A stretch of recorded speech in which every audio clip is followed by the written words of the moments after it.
अस्सलाम वालेकुम नाज़रीन। साबिक कप्तान वसीम अकरम भी बिलाखिर फखर जमान के हक में बोल पड़े हैं, क्योंकि पाकिस्तान क्रिकेट में 3 दिन में 3 इस्तीफे आ चुके हैं।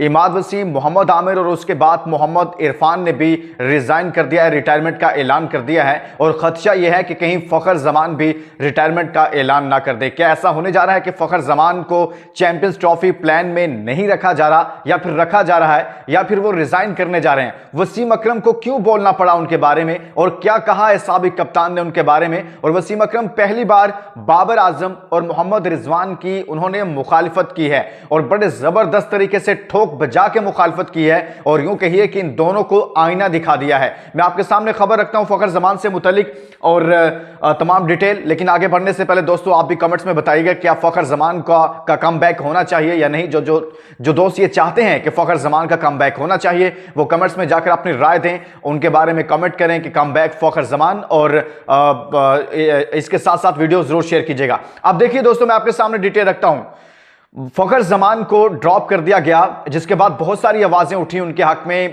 कि फखर जमान को शामिल किया जाए, लेकिन इस वक्त वो तमाम प्लेयर जो दिलबर्दाश्ता हैं, जिनका बोर्ड के साथ मामला ठीक नहीं चल रहे, वो सब रिटायरमेंट का ऐलान कर रहे हैं। जिनको कोई प्लान नहीं दिया जा रहा, जिनको कुछ बताया नहीं जा रहा कि आप हमारे प्लान्स में हैं या नहीं, यही अब फखर जमान के साथ हो रहा है।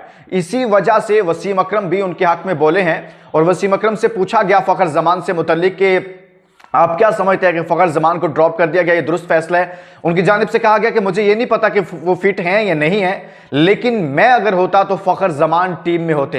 यानी कि फखर जमान जैसे प्लेयर्स को ड्रॉप करने का सोच भी नहीं सकते कि वो जिस तरह का प्लेयर है। फिर अगली बात उन्होंने जो की है, जिसमें उन्होंने बाबर आजम और रिजवान की मुखालफत की है, वो है बाबर आजम और रिजवान जो ओपनिंग करते हैं। यानी कि अभी भी एक मैच में उन्होंने जनूबी अफ्रीका के खिलाफ दोबारा से ओपनिंग की, दोबारा से ओपन किया, जिसकी वजह से पाकिस्तान को नुकसान भी उठाना पड़ा। और वहां पर आवाजें उठ रही हैं कि ये दोनों ही T20 के प्लेयर नहीं है, स्पेशली रिजवान तो नहीं है।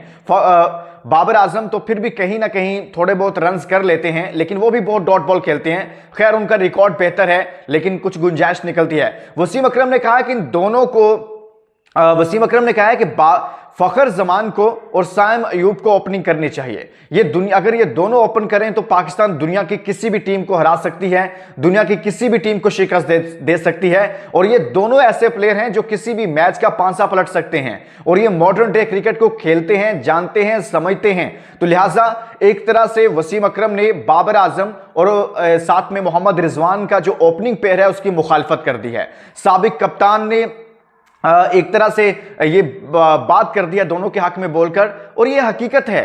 मैं आपको एक बात बता रहा हूं, बड़ी इस चीज को बड़े गौर से सुनना है। देखिए, ये दोनों जिस तरह से इन्होंने फखर जमान को तबाह किया है, वो ओपनिंग बैट्समैन था।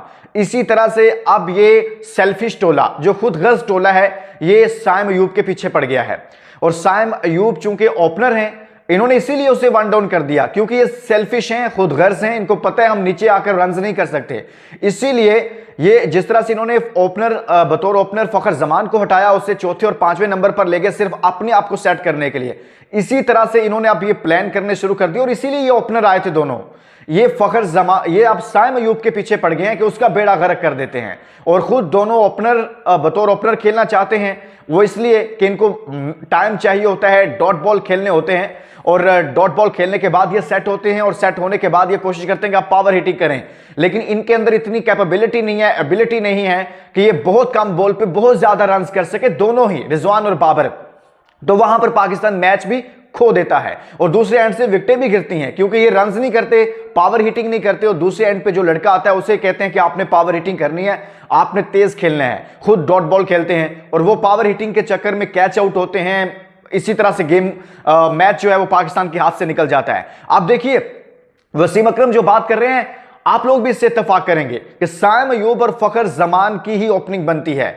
और अब अगर आपने खदशा यह है कि जहां पर इतने सारे इमाद, आमिर, इरफान ने कल ऐलान कर दिया रिटायरमेंट का, तो खदशा यह कि अगर आपने फखर जमान को प्लान ना दिया, वो फिट है, वो चैंपियंस कप खेल रहा है, अगर भाई फिट है तो खेल रहा है ना, वो अपने मुंह से कह रहा है कि मैं खेल रहा हूं, मैं फिट हूं। आप कह रहे नहीं, आपको नजला जुकाम और खांसी है।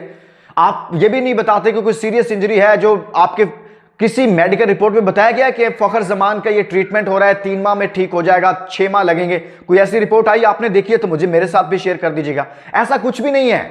ये सब ड्रामेबाजी है और फखर जमान के साथ ये ड्रामेबाजी की जा रही है। उसको वापस आना चाहिए, कहीं ये ना हो कि वो भी रिटायरमेंट का ऐलान कर दे। इसके साथ ही दोस्तों इजाजत दीजिए, इस वीडियो का बहुत सारा ख्याल रखिएगा, अपना बहुत सारा ख्याल रखिए। अल्लाह हाफिज।